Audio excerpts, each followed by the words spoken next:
In a smaller business, obviously, everything's more manageable. It's much more straightforward for small business managers to have a good understanding of their individual employees' requirements.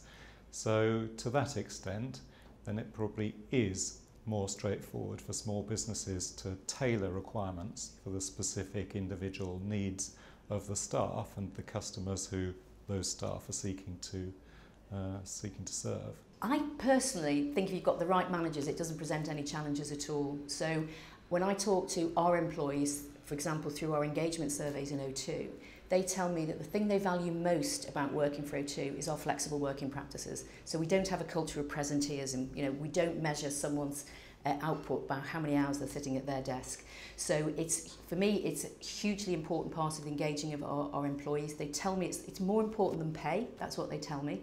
And then what you need is managers who can trust people, because at the end of the day, you need to have managers that say, yep, I mightn't be able to see you, but I know you're working hard. So having managers who've got a degree of maturity is really important as well. Managing a remote workforce is a challenge because so many managers are used to be able to turn around and see somebody, talk to them, look over their shoulder and manage by being in touch with what they're doing on a minute-by-minute basis.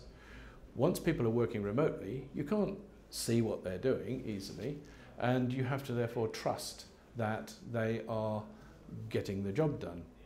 So I talk to a number of managers who say to me, oh, well, if they're not here, how do I know they're working? And I say to them, well, actually, if they're sitting at that desk looking busy, how do you know they're working? I think organisations don't need to see it too much as a challenge. I think they need to see it as an opportunity. The flexibility that working from home brings to people from an engagement perspective is huge.